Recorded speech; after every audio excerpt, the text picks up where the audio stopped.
Hey y'all, it's Nikki B and welcome to my channel. So, in my free time, I do not watch that much TV, but when I do, it's Sunday nights on TLC, 90 Day Fiance. It is one of my favorite shows. It could totally be scripted, it probably is, but it's just so good and I love it. So that's how I spend my Sunday nights from 8 p.m. to 10 p.m. And so today I am going to share my thoughts on this past episode. Tonight is Sunday, so I'm recording this tonight and I'm talking about tonight's episode. Here we go. So I am going to start with Tom and Darcy. You know, Darcy is beautiful. She's from Connecticut. I'm from Connecticut. But she needs a lot of work. And I'm not talking about physical work. I'm talking about emotional work. She is so in search for love and partnership that she hasn't invested enough time on loving herself and finding out who she is. She has those two beautiful girls and they're so supportive of their mom, which is great. But she has to learn that she has to love herself and she needs to take some time to do that. Tom, you kind of trashy. You were super mean to her in last week's episode. You got somebody on the side and you're already making plans to go. You've already made plans, to go and see this other woman in Canada. You have been playing with Darcy. And that's not right because you know what she went through with the other guy. Like, come on, leave her alone. And Darcy, leave him alone. No matter if he contacts you, don't go back to him. You mailed him back his key. Perfect. Work on you. Do not get into another relationship for at least a year. Do some therapy, like really work on you so you can come out stronger, faster, and like really prepare to be in a relationship with someone. So that's Tom and Darcy. Lisa and Othman, aka Soulja Boy. A week or so ago, I was on Instagram and I came across a video of Othman and Lisa arguing. And in that video, Othman revealed that Lisa called him the N-word. So I don't like her. I don't care what he said, what he did. You called him a racial slur. And for that alone, I don't care about him, you finding messages in his phone or on social media about women who love him and him saying I love you back. I don't care because you call him the N-word. He can do whatever he wants. And Othman, you can find a better way to get to the United States. Please. I mean, it's difficult. I don't know why anybody want to come here right now with our current leadership, but you can find somebody else. Leave her alone. She's trash. Anybody who calls you the N-word, especially a lover, you do not need to give them a second chance. Chuck up the deuces, get on another site, find somebody else, but she is not the way to go. I don't like her. Bye. Ash and Avery. Oh, Avery. Girl, you just need to break up with him. This week's episode wasn't so bad, but you did uncover a couple of lies. From meeting with his ex-wife, you thinking that he was divorced longer than a year from her, and him not being totally honest about her being fine with her son, their son, Taj, moving to the United States with him. He's not it, sis. You know, and then his reaction to you in the last episode, like of you just letting him know what he did wrong in that seminar for that BS that he was feeding his attendees about being a man and they're scatterbrained and being a woman, and being scatterbrained and men being more simplistic and all of these other things. Like, his reaction to you was trash. Communication is super important in relationships. And if he's going to walk away when you're trying to talk to him and help him and critique him, like, leave him alone. And he been lying. Leave him alone. But what I did enjoy about him this episode is seeing his connection with his son. Very affectionate, very loving. I love to see men like that with their children. And you can tell that he has a really special bond with his son. So that's great. And also, kudos to Avery for making the effort and wanting to meet with his ex-wife and being on some, sis, I want you to know who your son is going to be around. I want you to know me. I want to know you. Like, I want a relationship. I want to know how you parent. Like, that stuff is super important, and not a lot of women do that. So kudos to Avery for letting Ash know, like, listen, I want to meet your ex-wife, Taj's mom. And, you know, I want her to be comfortable with him coming to the U.S. I think that's great. But I think that they need to break up. Don't do it, girl. Yolanda. So I think this is the first season of 90 Day Fiance, before the 90 days, that there has been a Black American woman, I think. And I was super surprised, and I hate that my fellow sister is getting played. And I hate that she is just her loneliness, because that's what it is with all of these people. They're super duper lonely. And a lot of them are willing to put up with anything from anyone just so they're not lonely. And that's really, really sad. And out of all of the people, all of the Americans on this season, Yolanda is the one that's like hitting me the most. Like, sis, you're beautiful. You can find somebody else. This man is totally catfishing you. I don't think this is going to be a scenario where, you know, in the last 2 episodes, Williams is going to come to the United States, or she's going to go there and find him, and they're going to fall in love and blah, blah, blah, blah, blah. I don't think that's going to happen here.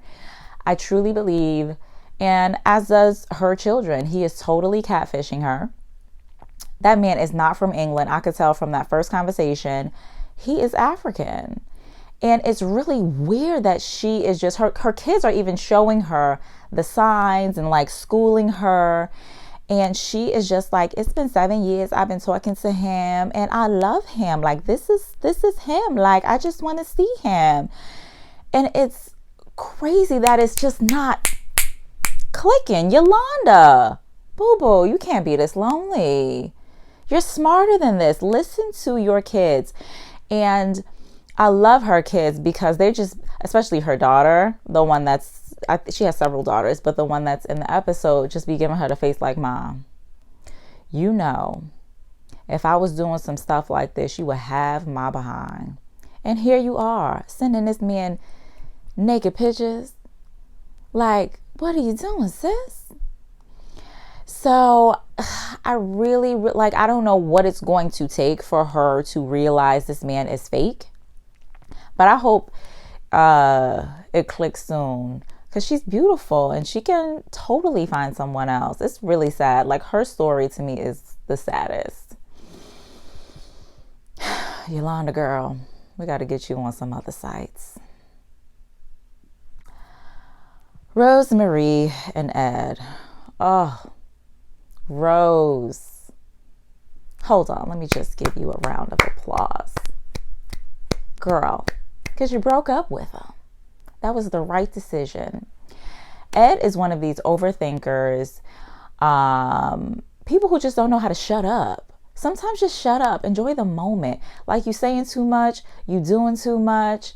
You are eager beaver. You just want to be loved. Like, we get it. But you are constantly insulting Rose. So of course she's going to break up with you. And you've been lying. You could have told this woman from the jump that you didn't want to have any more kids. She's been talking to you about wanting another child. Like, what are you doing? And then you spring it on her at the last minute and expect for her not to leave? Come on. You come to this country to spend more time with her.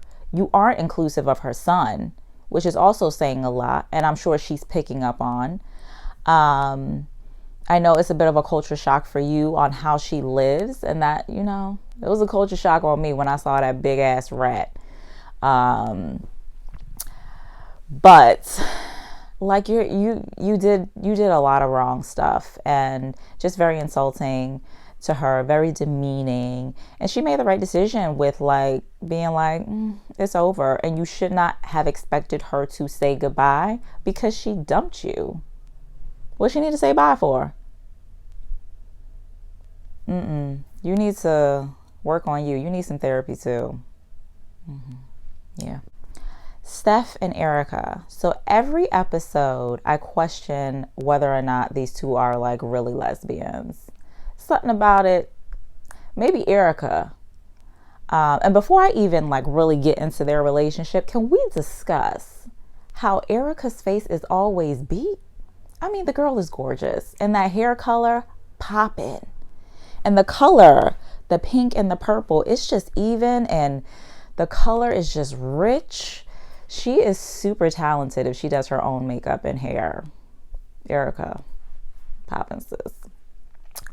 Now, her relationship with Steph is too much. Since Steph hit Australian soil, they have been fighting. And the majority of it has been Steph's fault. She is insecure. She doesn't communicate well. She got a lot going on. And it's just too much arguing. Like, breaking up, even though I don't like how it was done. And it was super dramatic. Like, come on, sis. Steph. Super duper dramatic. The breakup was necessary. And kudos to Erica's parents for just being so supportive and so loving and not pushing their child away. Like, you got to love your kids, whatever decisions they make. And you don't have to support them in whatever decisions they make. Because if you raise a serial killer, don't be supporting that. But like, love your kids and be there for them. And she's very lucky to have parents who exhibit that, who are just like, okay, moms was like, oh, I kind of knew you were a lesbian. I thought something was going on, or bisexual. But that relationship needed to be over. Steph is a little loco. So I was super duper surprised last episode when I can't even remember that girl's name, woman's name, excuse me, but that she showed up. Like, what? And their relationship reminds me of Cesar from the last season, and the woman that he was with, who was like blowing him off. It's really weird.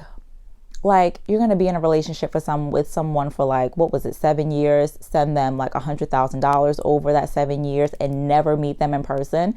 You don't even have their phone number. You can only communicate through this website. And I still think she's playing him, even though she did show up. Like, seeing some background into who she is. They interviewed her.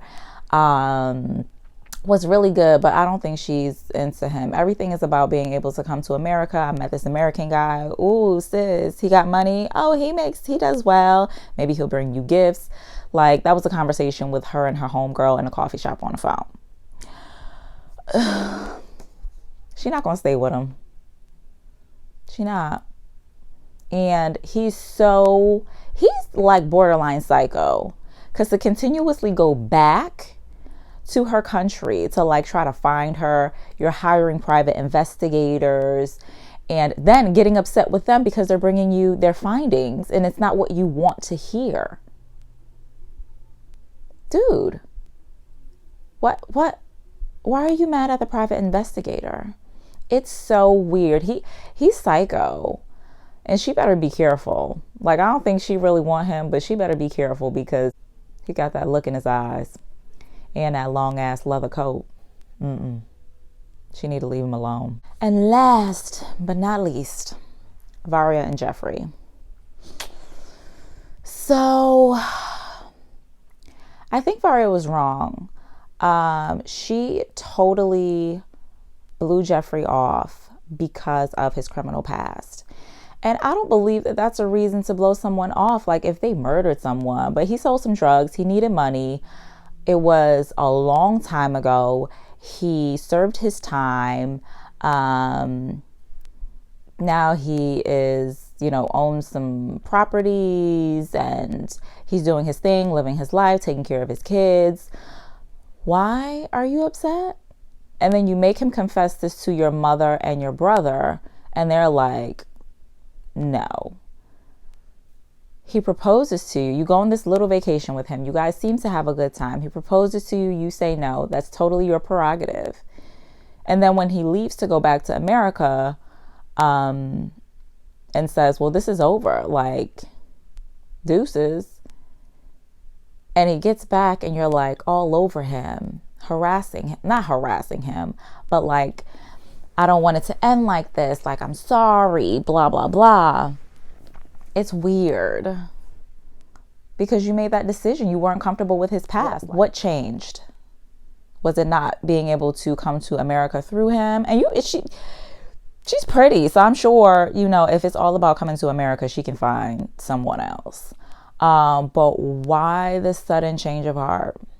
And then my issue with Jeffrey is this. You're upset that Varia, refused your proposal. And now it's like, you want Mary? When Mary was like, I've been here since forever. Now you want her because Varia isn't an option, because Varia told you no. That's messed up. Like, she is your backup. That's what this looks like. Like, Mary is the backup plan. And it's really messed up because that's her feelings. Feelings are involved. You better be very careful when you play with people's feelings, male and female. Like, my G, what are you doing?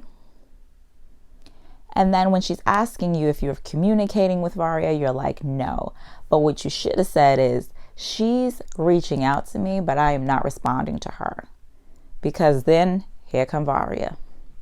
I'm going to surprise Jeffrey. I didn't tell him I was coming to the United States. Girl, when somebody breaks up with you and they're not responsive to you, you don't just show up at their doorstep in a whole other country. And then she gets to that door, y'all. And who in the house? Mary. And Mary looked like she don't take no junk from nobody. So I cannot wait to see next week's episode. Because Mary is going to ream her out. And Mary is also going to ream Jeffrey out, depending upon how he responds to Varia. And y'all see at the door, he looked like he was avoiding kissing her. But she got him on the lips. And I don't know if Mary saw that because she was in the background like, who's that?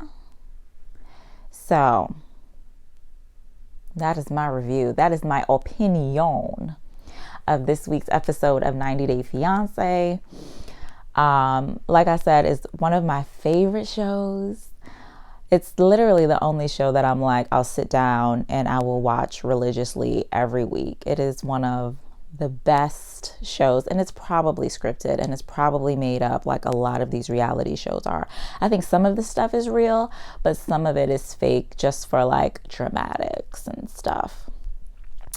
But I love it anyway. It's so good. So good. And I can't wait for next week's episode. So if you like this video, like it.